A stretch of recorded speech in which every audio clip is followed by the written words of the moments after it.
Aye. I think that's everyone back in. So I don't know if you can see this task 1 on the screen. Let me know if you can't. If you get, yeah, great. And then, so yeah, the next part of the question then is, where else could it be located in Slotham, and what would the impact be of changing the site? So where else could the community centre be located in Slotham, and what would be the impact of changing the site? So I guess the first thing we need to know is what area does Slotham cover? Because Slotham's obviously a little village or a little town. They're not particularly big. So they're not talking about putting it in some of the other villages around there or towns around there. And I have done, I've got no idea on this one, which is when I said on my question, is there a map? I'm just on Google Maps now and typed it in, and it's come up. It's a bit of a funny shaped place. And our site at Pease Pottage is at the very north point of where it is. But it certainly is a bit of a funny shape and quite big, actually. There's probably quite a lot of scope to move it about, but I wouldn't know where to begin in terms of putting it in places. Because I don't know if there are any rules about where you can put things or not.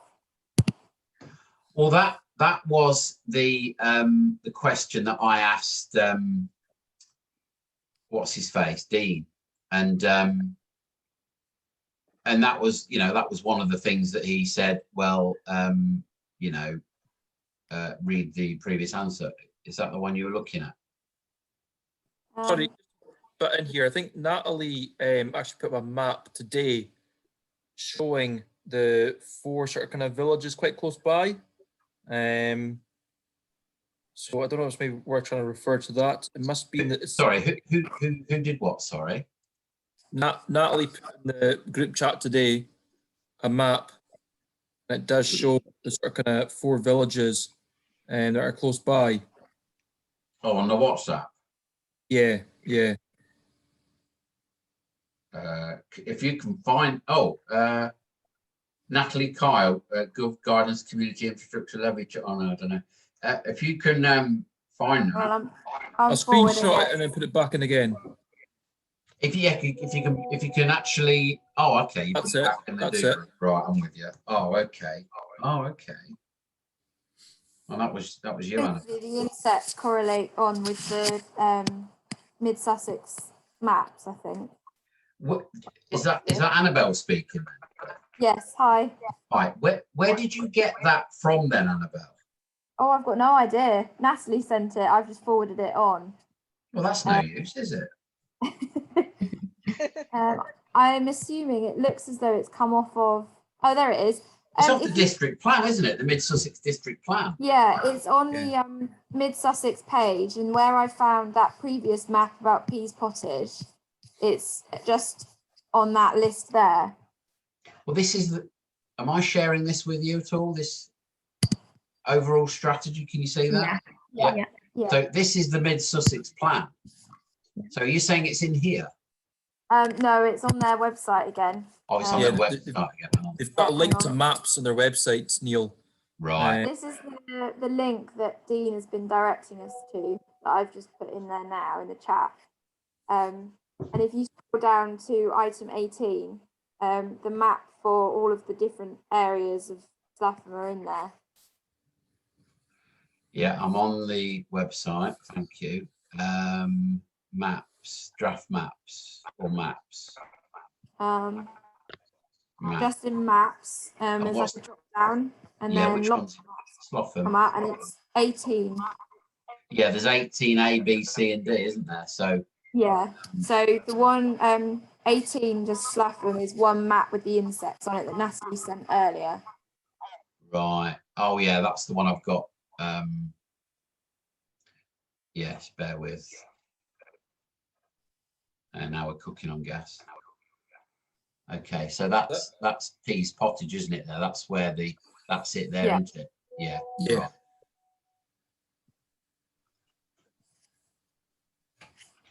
Right.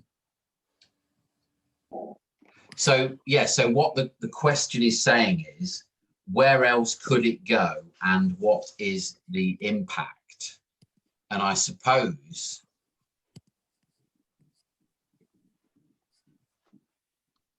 well, it's just a bastard of a question, really, when you're not really sure about what you're doing. Let's be honest. Anywhere, pick a point, any point. Yeah, just like pin the tail on the donkey.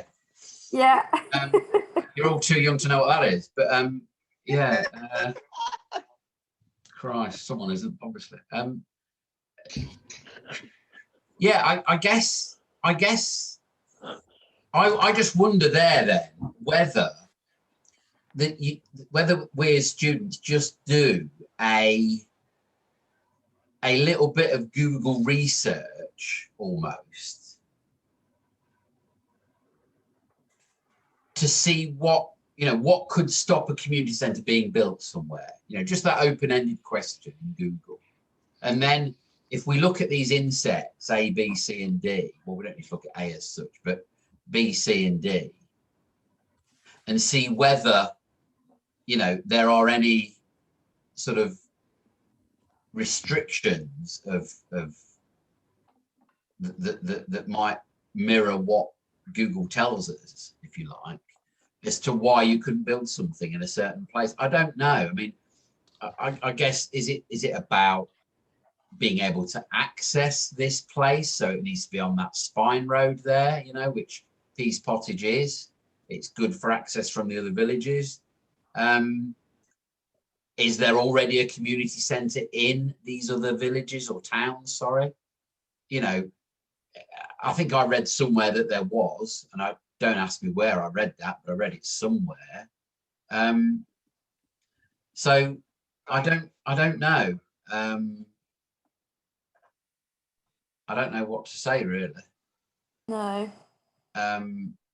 The only thing I suppose is that it's already got sports facilities there. But I know the question is asking if it could be put anywhere else. But is there anywhere else with sports facilities that a further look into the maps might help find? Are you looking at what I'm looking at on the screen, which is this Pease Pottage, Handcross, Slotham? Are people seeing that? I don't know. I'm just trying to work out, is there a way of... So obviously they might have chosen this site in Pease Pottage already because there's already some playing fields there. So is there anywhere else with playing fields that it could also go with? I don't know. Well, it's trying to work out a place that it could go. Absolutely. And that I guess would be an easy, not say easy, but I guess it wouldn't be beyond the wit of us as students to go. I mean, this town is called Handcross, which is one of these maps that in set 18B.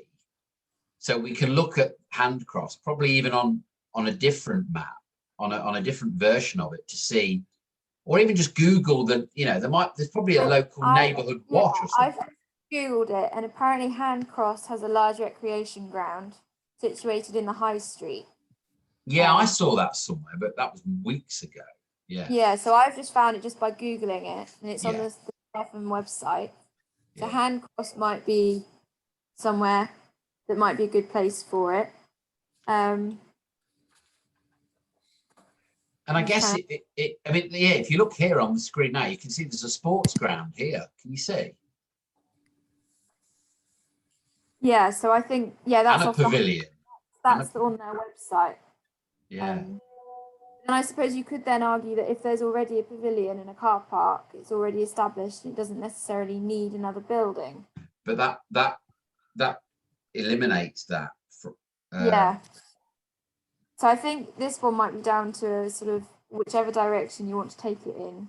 Yeah, so I think, there's certainly some mileage in saying that, we've discounted Handcross because, and then if I look at the other maps, just while we're on it, I suppose, Pease Pottage, Slot. You see, this is where it's saying where else in Slotham, but actually 18C is a map of Slough itself. It's kind of almost like Slough is a much bigger area than Slough town itself, isn't it? Yeah. The only thing that I would say is that, you know, going back to the scenario regarding this, is that they've already got the money for it. Now, you know, maybe it's got nothing to do with money, but they've already got, you know, planning for it. They've also, you know, they know what they're getting for that money. Why would you want to jeopardize that? You know, because you may, you know, suffer, you know, further costs trying to relocate this now. You're dead right, and often these grants are given on the basis of the plans that have been submitted, and obviously that has a massive dependency on the location of it. So then if you were to then say, right, we're going to sticks and move to a different place, you're right, you would probably risk receiving the grant because you've changed the position of the building. Given the fact that, you know, effectively the money is gained through tax, no doubt, you know, would you, you know, well, I for one, I would be happy that, you know, if my council, for example, were, you know, looking at various areas, but putting in designs for all these different areas, because, you know, the cost would mount up, you know, hugely. And, you know, I think if you've got one place that you can offer everything that you're looking to offer, then why change it? You know, you've got the money there, you've got the, you know, you've got everything, you know, you've ticked all the boxes. Why would you look to relocate it? Yeah, well, again, you know, what you're doing, I guess almost you're articulating an argument, aren't you, by what you're saying? And I think if I go back to the question, you know, where else could the community centre be located and what would be the impact? Well, you know, you've just given answers to that, you know. So, yeah, where else could it go? Well, it could go there or it could go there, but it can't go there because, you know, because there's already facilities established in that area. However, why would you want to reconsider the position? Because one would assume that funding is given on the basis that it's going to be located there, you know. And the other thing is, when you're looking at an alternative area, how do you know that, you know, in this scenario, they own the land they're developing on. So anywhere that we say as an alternative, they may not own the land. So it's going to be a further cost. And that is, again, another cursory note, isn't it, as part of your answer to say, yeah, that's another consideration for you, Slough Parish Council. You know, we're giving you a report. You know, let's not forget what our role is here as students. Our role as students is we are advising the council on matters of planning. And let's be honest, we haven't got as wearing our advisor's hat in this make-believe world. We haven't got all the answers, have we?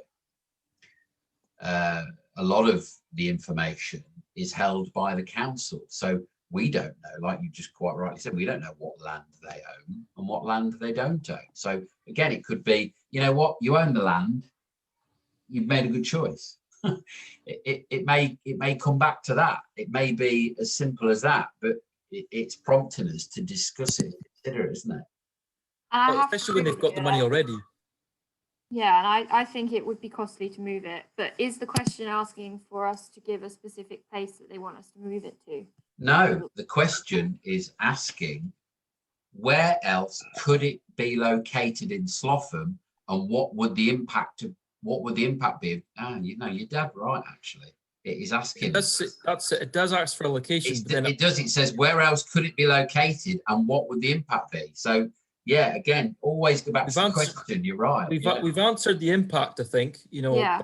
As to where it could get relocated is probably the sort of bigger question that we're all sort of kind of looking to try and, you know, reach an agreement to.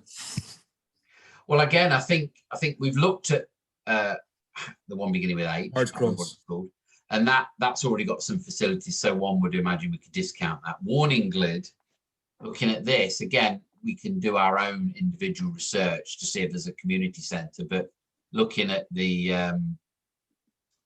at this particular map, one isn't springing out. Although play area is mentioned there and playing field and pavilion there in very small text. So yeah, maybe that one's out as well. And then the only other one to look at is the last one, which is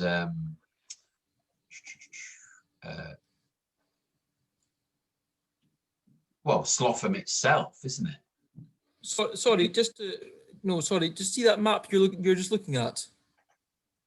Would we not then say that that's part of a greenfield site, though, a greenbelt site? Sorry, because where that's pavilion, etc., is that not classed as being a greenbelt area? It depends what this legend says is its conservation area.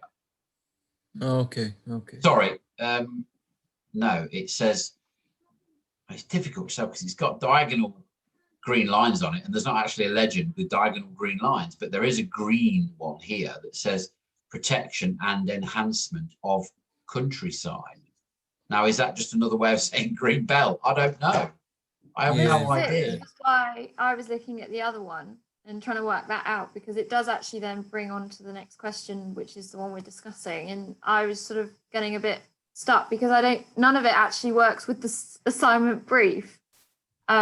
And they're telling us to use it to make a decision. And in my head, it doesn't all add up.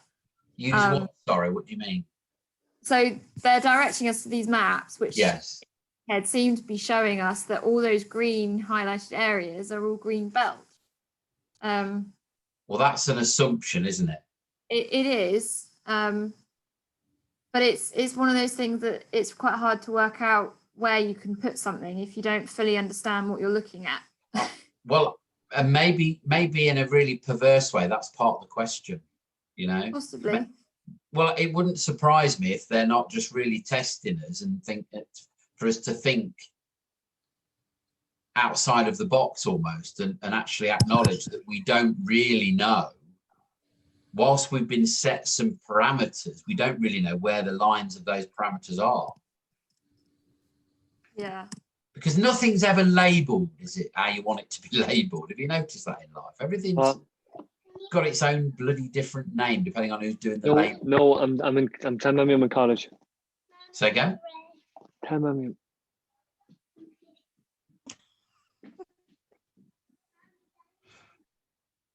So Dean has specifically asked us to make a general suggestion as to potential other locations within Slotham. Well, I think, yeah, and I think that. But he does say that under the bullet point, the key item here is discussing what the implications of the different site location would be. So I think when we've discussed the impact and it being all the council's money, etc., I think that is definitely the right thing to be saying. But then there's also that factor of needing to find an actual location. I think we identify the towns, the surrounding towns within the Slotham area. We say why we perhaps shouldn't go there because of the fact that there is something that exists already. And also maybe there's an angle to talk about accessibility in terms of the infrastructure of the roads, in terms of getting from A to B, getting from wherever you are within the Slotham district to Pease Pottage site. That might be another angle to just say, well, I think, you made a valid point there, Neil, by saying that, the current location is just off the Spine Road. So, it is an easy access for everyone. If you try to stick it into a corner of one of the small villages, it's just, going to create more congestion to those areas. It is, isn't it? And the other thing is that, we also have to consider that whilst this is being built for the local community, if you're anything like me, you've been to a community centre that's, 50 miles away because a family member is organising some sort of NESL. And it's just, and I know that's not the driving factor here, but accessibility, I think, has got to be a consideration, hasn't it? And which is why I think they've actually got it right and why they've been given the money. But my other question to Dee, and I don't know whether anyone else has thought about this, I'm sure you have, is how much of the reality of this development, because this has been built and opened by the council mayor or whatever it was, how much of the reality of it are we going to consider when we're answering these questions? Because this question is saying a bit later on, is the local authority going to apply planning obligations or a community infrastructure levy?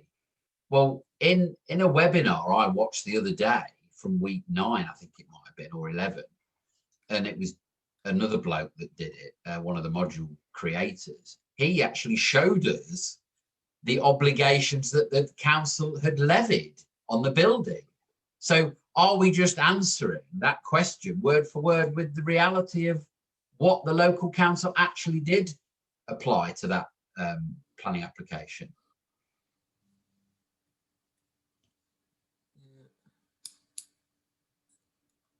End of statement.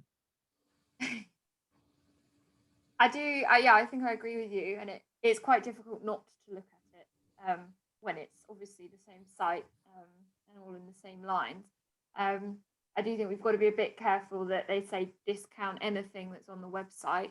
And although we can probably use that to make an informed decision, I think some variation of what they've got and what's actually happened in reality might be beneficial in terms of making sure the marker doesn't think we've just read off the website.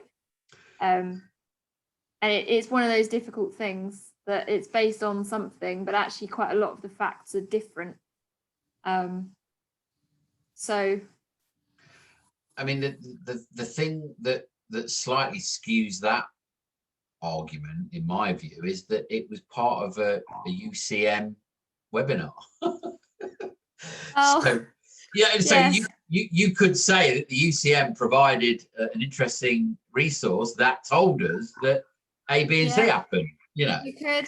I think we have to question a lot of this module, if I'm being honest, and a lot of the logic behind the materials provided. And I think I shall leave that there. No, I think, well, yeah, no, you're right. It doesn't spend.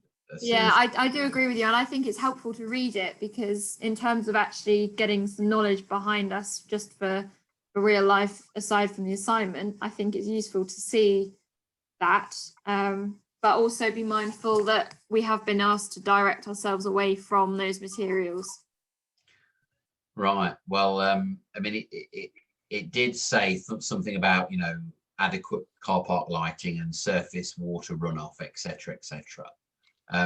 But I also suspect that perhaps, and this is probably a really common planning obligation for something of this nature,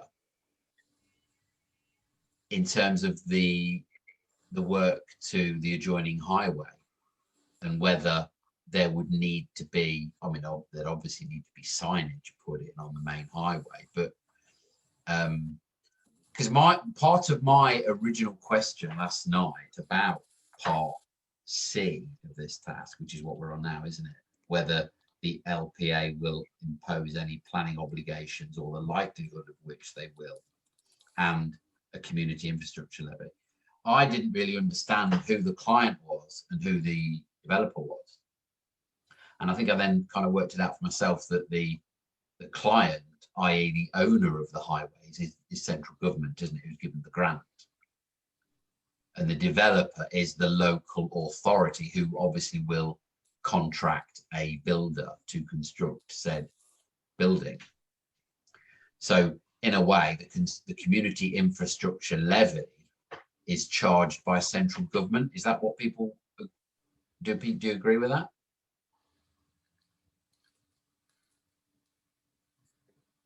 I can't really comment on this. This is where I got a bit lost out of my remit, I'm afraid. I think I read somewhere yesterday. I think it sounds like you're on the right lines. I think I did read somewhere because I posted my question, and then, you know, you get 30 minutes to edit it before everyone sees it.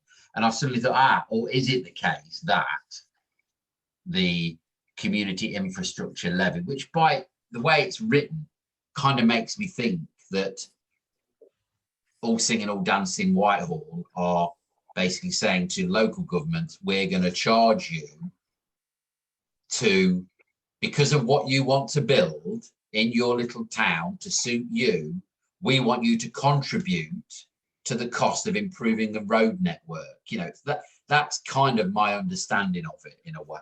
Certainly one simple sort of analogy that I would Yeah, I mean, I'm reading on the government website now that the community infrastructure levy is imposed by local authorities It's on imposed, yeah. in their area On who? On new development. So it doesn't necessarily say who, but it's levied Yeah. by the local authority. Yeah. So it says it's an important tool for local authority to use to help them to deliver the infrastructure needed to support the area.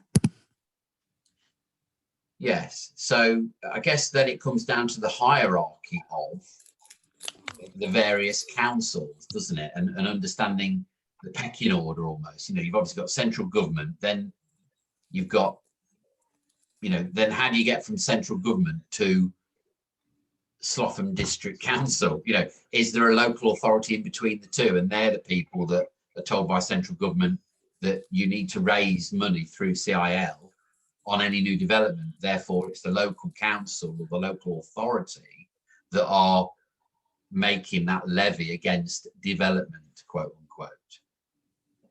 I'd be surprised if there wasn't like an exemption clause for this, because given the fact what the building's going to be used for and who's actually, you know, requested the buildings get put up, there must be an exemption surely for a community centre.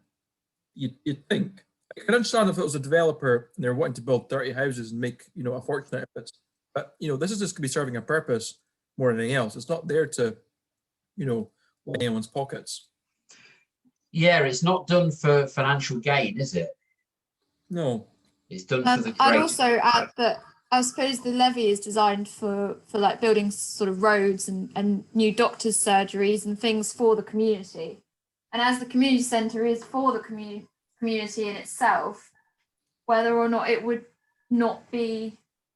Yeah, it's almost a self-fulfilling. Yeah, I get what you mean. I would say it's a byproduct from people Yes, like paying the yes. CIL. That's the phrase. You're right.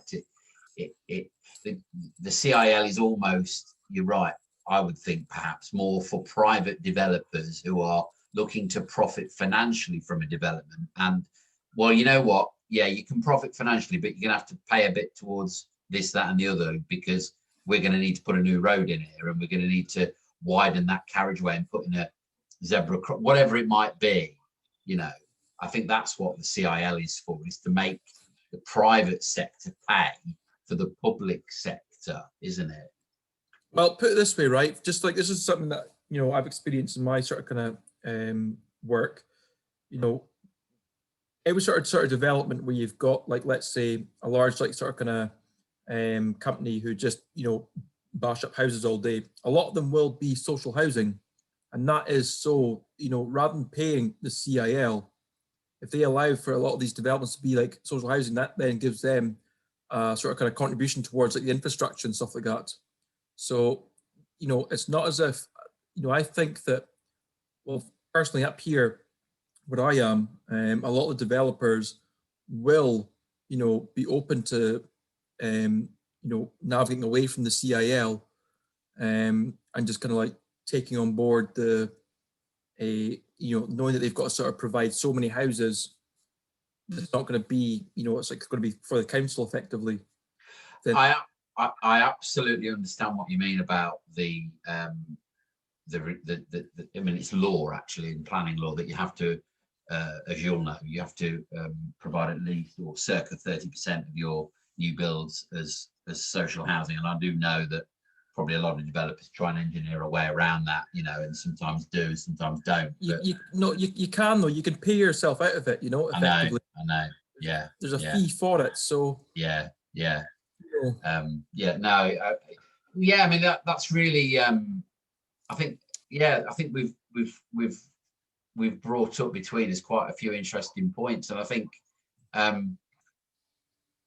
it may well be, you know, in the end that we decide, or, you know, we're obviously all individuals, but we decide that actually there's not going to be a community infrastructure levied against this property or this development, because it's already serving the community by being there and all the developer's going to do is make a a normal profit on the construction. Therefore, there's no profiteering going along here. It's just because it will be a competitive tender situation, no doubt, for the build. So because the council, they have processes coming out their ears, don't they, for procurement. So but the other thing is that this is what I couldn't quite get my head around.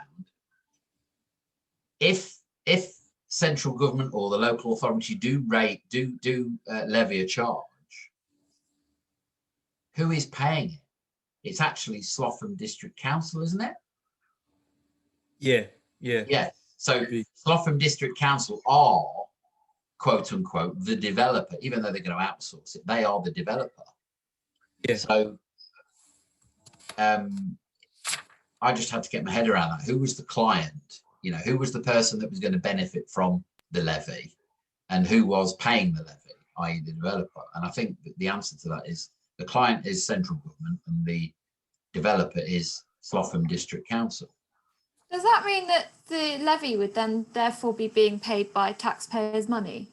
I know it's a git, isn't it? I think it does, but I think if they're charging the CIL, then effectively taxpayers are paying over the odds for that building to be there in the first place. Yes. Yeah. Funding for the next project as well. Which in theory then defeats the object of the levy, because the levy is designed for like a private developer with millions of pounds, and it's designed to make him help put something good back into the community. Yeah, I would say it's, there must be exemption for them paying the CIL on that exact basis. It's taxpayers' money. They're going to be wanting to get it for whatever price it is and not think they have to pay for the next development that might come from it as well. Annabelle, I noticed you assigned the male gender to the developer, which I thought was a bit out of order. Sorry, no, it was only because I'm working with a developer at work at the moment, and yeah. That describes him perfectly. So yeah. Keep digging. No, I could say put the kettle on, but that would be really sexist. So, no, I think this. I'm taking all these points on board. I think these are all really, really good points that we're making, and I think it will give us a rounded answer. And I think my view at the moment is that there shouldn't be a levy raised. And the reason for that is because, like you say, that in the end the council will pay more for a building, so actually it won't be value for money. But there you go. And in terms of local government charging central government levying a cost against local government, let's not forget that local government will be given money from the central government in the first place. Yes, they'll raise more money through council tax, but essentially it's just about moving money around, isn't it? That's essentially what it is, and trying to balance budgets for national projects like roads versus local development that is more local, obviously. So no, that's really interesting. That is, yeah, it's really beneficial. Finding the proof to back that up now is going to be the hard part, I'd imagine. Trying to find a case where that kind of fits in well. Just like any evidence to show that they would be exempt from paying the CIL. Yeah, well, Google's a wonderful tool, isn't it? Well, hopefully. Yeah. It was for the CMA, that's for sure. Oh, well, yeah. Second one was hard, but the pot. Does anybody? I know we've got 10 people in this chat. Does anyone want to add anything to part C of this task? I know there's 3 of us talking the most, which is quite normal that a few people talk a lot, but if there's anything else you want to raise, just throw it in there. Throw it in, because I'd like to hear it. I think, to be honest, we've covered all bases. Like, we've kind of answered the question in that aspect. We've discussed why it is, if it's likely to impose any planning obligations or community infrastructure levy, and explain why or why not. So we've explained, why not pretty well, I would say. Yeah. It's so interesting what I've found on the other module I'm doing to get lots of people's views on the things that I think and say and do. You know, it really is. It's peer review is just so underrated. It really is. Okay, well, I guess then if no, I mean, obviously everyone's microphone works, so if no one's saying anything, they're obviously happy, and I think that you, in particular, Ruri, know what the hell you're talking about, which is great, and Annabelle as well. So, and I'm just a facilitator. So, part D of task 1 asks us, and I'll read it verbatim so we know. It says, describe how the design of the community centre complies with the requirements of sustainable development, DP 39. Now, this is a bit of a one, because DP 39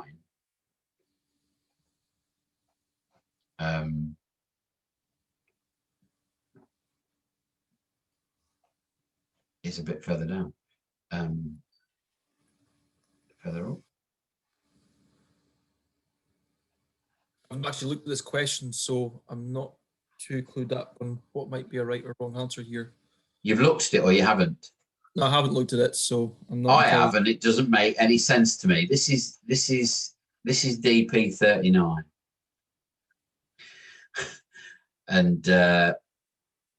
and my question on the website, on the forum, sorry, last night was that a lot of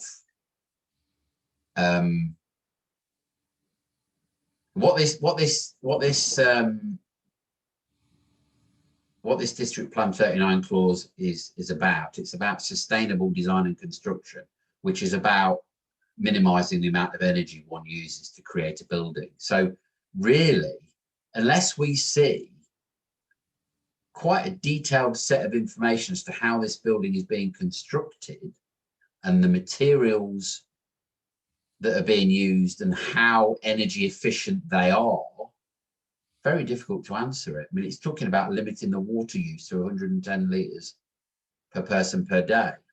It's talking about using renewable sources of energy, maximising efficient use of resources, including minimising waste and maximising recycling and reuse of materials through the construction and occupation. I just think, how do you answer that? Did anyone else do the building technology module last semester? Oh, I did, Yeah. Joe, and a bit of hemp. Maybe use something from that then, because obviously that was talking about renewables, weren't it? Yeah, but hempcrete and all that sort of thing. What? Yeah, more to do with like the second assignment when it talks about the water usage, etc., and also the what were they called, like the green roofs as well. So we could potentially Eco roof, as well. like an eco roof or a things like that. So Well, whatever we did in that module might help as well. It might. I guess where I'm falling down on it, I suppose, is because yes, you could say, well, why don't we build the walls out of hempcrete because it's the most energy efficient material known to man or woman, but the design's already been done. Yeah, but I'm thinking more to do with not necessarily the building, the way you build the community centre, just things after, like your green roofs, with the water butts, things like that. So it's not actually making the actual building; it's the stuff after that you can do.